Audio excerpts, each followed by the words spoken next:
ሁለት ልጆች አሉሽ፣ አግብተሻል። ባሌ ከባሌ ነው የሚባለው? አሁን ለምሳሌ ባልሽ ከባሌ ነው ወይስ ከየት ነው? የልጆች አባት የተወዳጇ ድምጻዊት ለምለም ኃይለ ሚካኤል የረጅም ዓመት ትዳር በፍቺ ተጠናቀቀ። በሙዚቃ ስራዎቿ ላይ ሁለት ሙዚቃዎችን ካቀነቀነችለት ባሏ ጋር ሁለት ልጆችን ካፈሩ በኋላ ተለያይተዋል። ሲንግል ማም የሚለውን መጠሪያ እንዳልጠራበት ብዙ ደክም ያለው የምትለው ለምለም ከመጠሪያው ግን አላመለጠችም። ምንድነው የተፈጠረው? በዚህ ቪዲዮ እንነግራችኋለን። ቪዲዮውን ላይክ እያደረጋችሁ እስከ መጨረሻው ድረስ ከተከታተላችሁ ሙሉ መረጃውን የሚደርሳችሁ ይሆናል።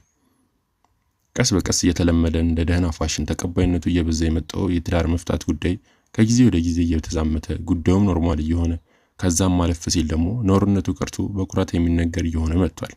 ሲንግል ማም ነኝ፣ ሲንግል ዳድ ነኝ የሚለውን መጠሪያ መጠቀም ትልቅ ማዕረግ የታደሉ ያህል የሚኮሩበት መጠሪያ እየሆነ ነው። አንድ ጥያቄ ልናቀርብላችሁ እንወዳለን። በዚህ ጥያቄ ላይም የእናንተ አመለካከት በኮሜንት እንድትሰጡልን እንጠይቃችኋለን።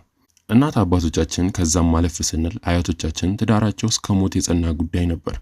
ያውም እንደኛ ዘመን ሳይጠናኑ ራሳቸው ተፈላልገው ሳይገናኙ ፍቅሩንም አልጋ ሞደቁንም ከጋብቻ በፊት ሳይቀድሙ ቤተሰብ ያጨላቸውን ነበር የሚያገቡት። እንደውም አንዳንዴ ሙሽሪት ባሏን ባልየው ደግሞ ሚስቱን ምን እንደምትመስል የሚያያት የሰርጋቸው ቀን ነበር። ታዲያ ሳይተዋወቁ ሳይግባቡ በቤተሰብ ለቤተሰብ ተነጋግረው የፈጠሩትን ጋብቻ አጸንቶ ልጅን ወልደው አሳድገው በሞት ብቻ ነበር የሚለያዩት። በእኛ ዘመን ደግሞ የተማረን ያወቅን ብዙ ያጠናን የሰለጠንን በስልጡን ዘመን የተገኘን ሰዎች ነን እንላለን። ልቡ የከጀለላትን ሴት ይመርጣል። እሷም ከመረጠችው ጋር ይግባባሉ፣ ይዋደዳሉ፣ ይፋቀራሉ። ወደ ትዳር ለመግባት በትንሹ ከ3 ዓመት በላይ ይጠናናሉ። ይህ መጠናናት መኝታ ክፍልንም ያካትታል። በብዙ መጠናናት ውስጥ ዓመታትን አስቆጥረው ጋብቻን ልንፈጽም እንችላለን። በአንዳች ምክንያት እንለያያለን። ሌላ የምናጠናው ሰው እንፈልጋለን፣ እንቀርባለን፣ ድጋሚ እናጠናለን። በቃ ይቺ የኔ ሴት ናት ካልናት ሴት ጋር ጋብቻ ይፈጸማል። ሰርገኛው ሳይመለስ ለሰርጋቸው የተቀረጸ ቪዲዮ ኤዲት ተደርጎ ሳይመለከቱት ጋብቻቸው ፈርሶ በፍቺ ይጠናቀቃል። ሳይተዋወቁ ተጋብተው በሞት ብቻ የሚለያዩ አያቶቻችን ምን ጥበብ ቢገባቸው ነው ትዳራቸውን ማዝለቅ የቻሉት? እኛስ እንደዛ ያጠናናት ሴት ጋር መዝለቁ የከበደን ለምን ይመስላችኋል? በእኛና በአያቶቻችን መካከል ያለው ልዩነትስ ምንድነው? በኮሜንት ሐሳባችሁን ግለጹልን። ይህ ትዳር የመበተን ነገር ደግሞ በኪነ ጥበብ ሰዎች ይበልጣል። ወይም አርቲስቶቻችን ትዳራቸው አይባረክ ብሎ የረገማቸው ማን ነው ብለን እስከምናስብ ድረስ አብዛኞቹ ጋብቻቸውን ሰምተን ሳንጨርስ በአመታት ልዩነት ከዛ ትዳር ውጭ ሆነው እናገኛቸዋለን። እናም ሲንግል ማም ነኝ፣ ሲንግል ዳድ ነኝ እያሉ ኮራ ቀብረር ብለው ሲናገሩ ይደመጣሉ።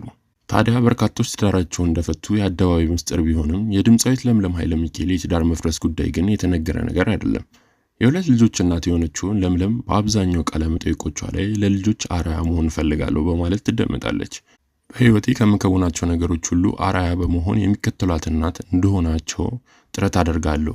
በልጅነቴ ያጣሁትን ነገር እንዲያጡ አልፈልግም በማለት አጥብቃ ስለምትወዳቸው ልጆቿና ስለሷ አርአያ መሆን ፍላጎት የምታወራው ለምለም ሁለት ልጅ ከወለዱ በኋላ ትዳርን መፍታት አርአያ እንዲሆኑ የሚያደርግ ማንነት ነው ወይ ብለን መጠየቅ እንፈልጋለን። እኛ በለምለምም ሆነ በሌሎች ትዳራቸውን የፈቱ ሰዎች ፍርድን እያስቀመጥን ወይም እየተቸን አይደለም። ምክንያቱም ማንም ሰው ፈልጎ ወይም ደስ ብሎ ትዳሩ እንደማይፈታ እናምናለን። ነገር ግን ለፍቺ የሚያበቁት ጉዳዮች እውነት ለፍቺ የሚዳርጉ ሆኖ ነው ወይ የሚል ጥያቄን ለመጠየቅ እንጂ። ያም ሆኖ ለምለም ኃይለ ሚካኤል ለረጅም ዓመት በትዳር አብሯት ከዘለቀው ሰው ጋር የሁለት ሴት ልጆች አባት ከሆነው ባለቤቷ ጋር መለያየቷን መርጣለች፣ ተለያይታለችም። ይህ ሰው በለምለም የሙዚቃ ስራዎች ላይ ተዘፍኖለታል፣ ፍቅርም የተገለጸለት ሰው ነበር። እሱም ቢሆን ወደ ከተማ ከወጣች ተጠንቀቂ እያለ ወጣ እስክትገባ ድረስ የሚሳሳላት ሚስቱ ነበረች። የሁለት መምህራን ልጅ የሆነችው ለምለም ኃይለ ሚካኤል ትውልዷ ልምላሜና አረንጓዴ እጽዋት ፍራፍሬዎች በተፈጥሮ የታደለች የተባለችው የኦሮሚያ ግዛት የሆነችው በባሌ ክልል ነው። እናትና አባቷ ሁለቱም መምህራን ሲሆኑ ለምለም ለእናትና አባቷ አራተኛ ልጅ ነች። በሰፊ ቤተሰብ ውስጥ ያደገችው ለምለም በወላጆቿ ከሁሉም በተለየ መንገድ የምትወደድና በመምህራን ደሞዝ ቢሆንም የተቻላቸውን ሁሉ እየተደረገላት በእንክብካቤ ያደገች ነበረች። ትምህርቷን እስከ 10ኛ ክፍል ከተማረች በኋላ ወደ አዲስ አበባ በመምጣት የግብርና ትምህርት በቀድሞ የደረጃ አጠራር ቴምፕላስቱ የሚባለውን ትምህርት አጠናቃለች። ከዛም ወደ ተወለደችበት አካባቢ ተመልሳ በመሄድ ስራ የጀመረች ቢሆንም ከጸጥታና ከሌሎች ተያያዥ ጉዳዮች ጋር በስራ ልትቀጥል አልቻለችም። ስራዋን ትታ ወደ አዲስ አበባ በመምጣት አዲስ አበባ ዩኒቨርሲቲ ቲያትር አርት ገባች። ለምለም በልጅነቷ ሙዚቃ የመጫወት ተሰጥኦ ቢኖራትም ዘፋኝ ሳይሆን ተዋናይ መሆን ፍላጎት ስለነበራት ነው ቲያትር ገብታ የተማረችው። የመጀመሪያ ዲግሪዋን ከአዲስ አበባ ዩኒቨርሲቲ በቲያትር ያጠናቀቀችው ለምለም ነገሮች በዩኒቨርሲቲ ግቢ ውስጥ ሆና ታስበው እንደነበረው አልሆነላትም። ተማሪ ሆና የምታስበው እንደወጣች አንዱ ቲያትር ቤት ተቀጥራ ዝነኛ ተዋናይ የምትሆን ቢመስላትም ውጭ ላይ ያጋጠሟት ነገር ግን ይህ አልነበረም። ለአንድ ዓመት ያክል በስራ ማጣት ውስጥ አሳለፈች። በዚህም ተስፋ እየቆረጠች መጣች። ምን አለ ሌላ ትምህርት ተምሬ በነበር እያለች በማማረር ውስጥ እያለች የድሮ ጓደኞቿ ደውለው ወደ አረብ ሀገር ለምን አትመጪም የሚል ሐሳብን አቀረቡላት። ለምለም አረብ ሀገር የቤት ሰራተኛ ሆና ለመቀጠር ፕሮሰስ ጀመረች። በዚህ መሃል የህይወት አቅጣጫዋን አሁን ላይ ያለችበት ስኬት ላይ የሚያመጣ አጋጣሚ ተፈጠረላት። ዩኒቨርሲቲ ካስተማሯት መምህራኖቻቸው ጋር ቲያትር ሰርተው ወደ ክፍለ ሀገር ሲሄዱ ከጎኗ ከተቀመጠው ሰው ጋር ህይወት እንዴት ነው ብሎ ይጠይቃታል። ያለችበትን ሁኔታ ወደ አረብ ሀገር ልትሰደድ እንደሆነ ስትነግረው አይሆንም እኔ ስራ ፈልግልሻለሁ በማለት ሌላ ሰው ጋር አገናኛት።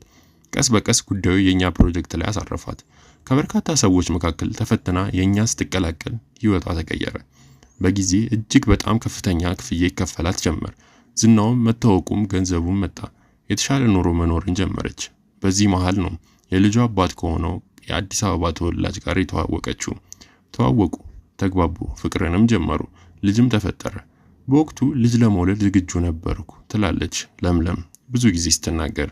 ከልጇ አባት ጋርም በጋራ እንደ ቤት ውስጥ መኖርን ቀጥለዋል። በጊዜ ሂደት የኛም ሲቆም ለተወሰነ ጊዜ ነገሮች አስቸጋሪ ቢሆኑባትም ብር ግን ቆጥባ ስለነበር ወደ ፊልም ፕሮዲዩስ ማድረግ በመሄድ ከመሳይ ተፈራ ጋር ትመጣለህ ብዬ የተሰኘውን ፊልም ፕሮዲዩስ አድርገው ትርፋማ ሆነዋል። በኃይሌ ሩት አማካኝነት ኤልያስ መልካ ጋር የተዋወቀች ሲሆን አልበሟንም ማዘጋጀት የጀመረችው የዛኔ ነበር። በዚህ መሃል የምትሰራቸው ነጠላ ዜማዎች ተወዳጅነትን አተረፉ።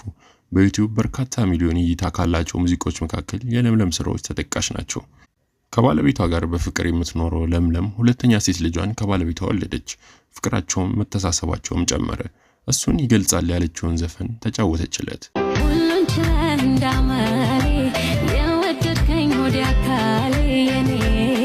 ይህ ስራ እኔ በትክክል በዛ ስሜት ውስጥ በነበርኩበት ጊዜ የመጣ ስሜቴን የሚገልጽ ስራ ነው ትላለች።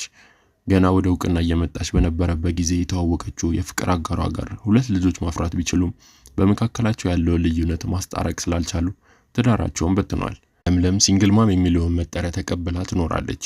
በዚህ ትዳር ውስጥ ብዙ ተፈተና እንደነበረና ለማስቀጠል ጥረት አድርጋ ነገሮች ከአቅም በላይ ናቸው ብለው ባሰቡት ጊዜም እንደተለያዩ አውቀናል።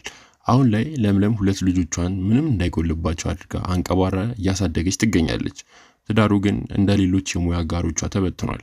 ለእናንተ ለተመልካቾቻችን ያገባችሁን ወደፊትም ለምታገቡ እንደዚህ አይነት መጥፎ ጣዕም የማይገጥምበት የተበቀደሰ ትዳር እንዲሆንላችሁ እንመኛለን። የእናንተን ሐሳብ በኮሜንት ላይ እንድታጋሩን እየጠየቀን ቪዲዮውን ላይክ እያደረጋችሁ ቻናሉንም ሰብስክራይብ አድርጋችሁ በቀጣይ ቪዲዮዎች እስከምንገናኝ ድረስ ሰላም ቆዩ ነው።